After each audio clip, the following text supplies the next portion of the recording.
Como enxergar além da dor e do sofrimento? Eu queria conversar um pouquinho com você sobre a vida e sobre a sua transitoriedade, sua efemeridade e sua existência, que é curtíssima no cenário da vida.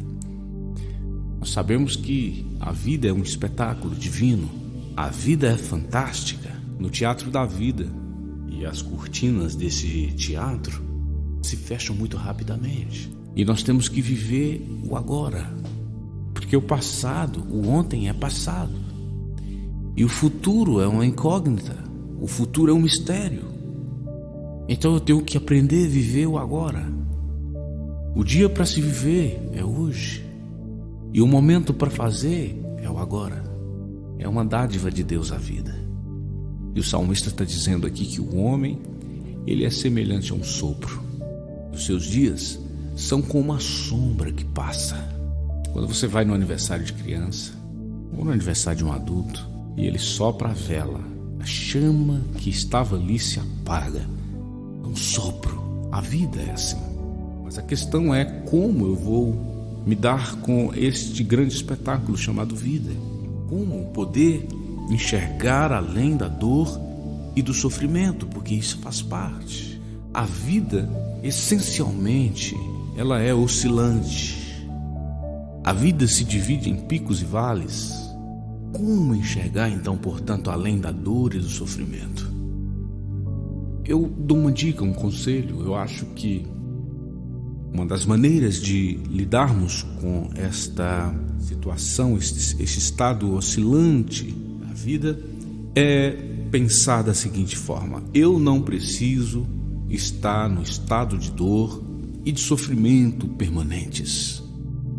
Porque nós aprendemos que nesta existência, no mundo, tudo é transitório, nada é permanente. E no mundo que vivemos, nós temos aí uma loucura, atual, que faz parte da existência. Em primeiro lugar, uma das loucuras é: eu tenho que ser feliz sempre. Em segundo lugar, eu tenho que comprar tudo o que eu desejar. E isso vai gerar um sentimento de infelicidade coletiva nas pessoas. As pessoas, elas estão num estado de insatisfação permanentes. Há uma frase que diz que amamos desejar mais do que amamos o objeto desejado.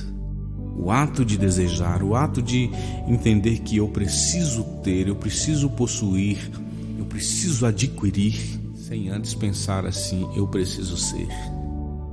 Parece uma coisa efêmera, mas parecem coisas que andam paralelamente, mas não andam, são coisas opostas.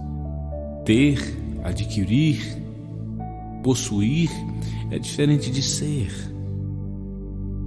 Às vezes nós buscamos a satisfação e amamos esse processo de busca interminável. Nunca a gente pousa o nosso avião da nossa vida, o avião da nossa existência, no monte da satisfação. Porque cada coisa que nós alcançamos, isso pavimenta um novo caminho para conquistarmos mais, para irmos atrás de mais. E nós deixamos de ter um sentimento de satisfação. E as tristezas dessa vida fazem parte. Nós nunca podemos desconsiderar que a vida, às vezes, ela joga a gente no chão. Tem pessoas que vão puxar o nosso tapete. A gente vai cair. E compreender isso, eu acho que nos ajuda a enxergar além da dor e do sofrimento. Eu entender que a vida é oscilante. Eu tenho um exemplo interessante. Numa corrida de Fórmula 1, no final da corrida, você tem um vencedor. E o que o vencedor faz? Após a vitória, ele se dirige ao pódio, comemora, abre champanhe e comemora. E qual que é a atitude do perdedor? E normalmente ele vai para os boxes, ele se lamentando, ou ele fica ali refletindo sobre os seus erros, pensando da seguinte forma: eu vou melhorar, eu vou treinar mais, eu vou fazer coisas que eu não fiz, eu aperfeiçoarei os meus treinamentos para eu ser o próximo vencedor. Então, diante das perdas, nós precisamos ter o quê? Postura. É a nossa postura que vai definir os próximos resultados. Resultados esses que estão num futuro próximo, mas que é um mistério. E a partir daquele dia, começando com a consciência, começando com o autoexame, com a autorreflexão, ele passa a planejar o seu futuro. Então, futuro não é um momento da nossa vida que nós tomaremos decisões. Futuro corresponde àquele momento que você começa já a planejar, já começa a ter uma postura e tomadas de decisões que vão refletir os resultados futuros. Então o cérebro, ele é tão fantástico no processo de reestruturação emocional, psicológica, para nos deixar mais capazes e mais fortes. Ele tem uma função de consolidar, ele vem consolidar essas experiências ruins em nossa mente.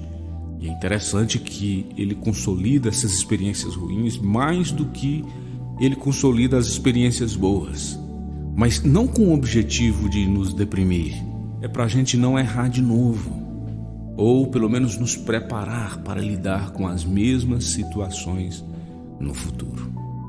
Quando você perde, seu cérebro deixa de produzir uma substância que é conhecida entre nós, que é a endorfina, e outras substâncias do prazer, da felicidade. Quando eu olho, por exemplo, os lutadores de boxe ou os lutadores de MMA, observem aquela cena ali. O juiz está no meio, é final de luta, de um lado e de outro, dois gladiadores, dois lutadores.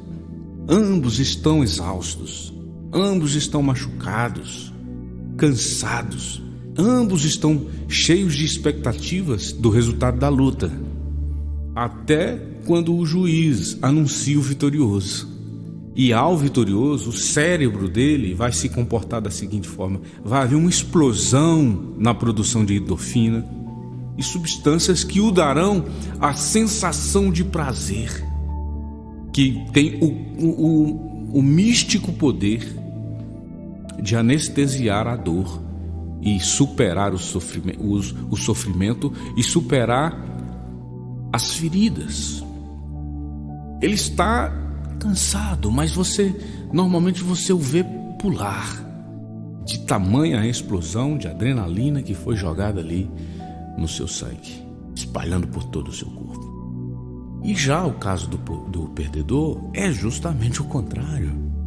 O cérebro, ele, ao invés de produzir endorfina e outras substâncias que dão prazer, felicidade e energia, o que ele faz? Olha a postura do perdedor. Ele baixa os ombros, ele baixa os braços, sabe? Porque o cérebro, ele vai produzir uma outra substância que é oposta à endorfina. Ele vai ter uma explosão de cortisol, e aí vai fazer com que a pessoa aumente ainda mais a sua dor.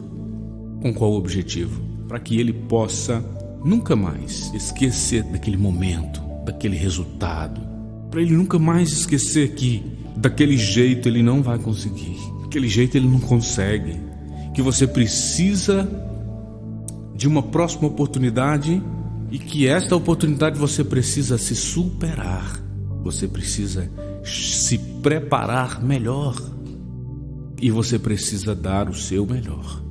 E isso, em resumo, é um convite para abandonarmos as soluções simplistas da vida quando nós perdemos, que é a culpa e a desculpa. Culpar os outros pelos nossos resultados, culpar a medicina pelas perdas, culpar a vida, às vezes culpar até o próprio Deus pelos maus resultados das nossas vidas. Nós temos a vida que nós merecemos. Ou então se apoia em uma outra solução simplista, que é a desculpa. Quando você não tem ninguém para culpar, você encontra subterfúgios para poder justificar sua derrota. A vida, ela é como uma arte de tapeçaria. Ela não é feita somente de cores vivas e bonitas e alegres. Ela é feita também de cores enegrecidas, cores frias, cores tristes.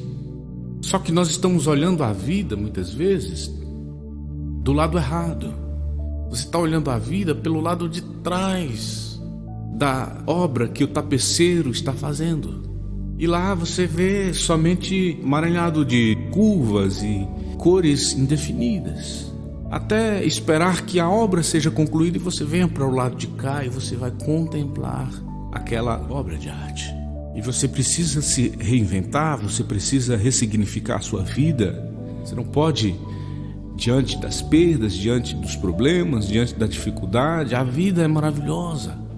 Ela tem esse lado também, ele pode acontecer, nós não estamos livres disso. Mas como eu falei no início, a vida tem que ser vista como uma filosofia de taxista, tudo é passageiro. Ainda mais nós que somos cristãos, que acreditamos na proposta do céu. Tudo é passageiro, somos peregrinos aqui. E para finalizar, quero que você imagine 2 penhascos muito grandes, rochas, e no meio desses 2 penhascos você tem um caminhozinho ali e você está passando ali. Isso é a vida, é uma passagem, é um caminho, somos passageiros. Eu acho que se pensarmos assim, nós vamos poder enxergar além da dor e do sofrimento.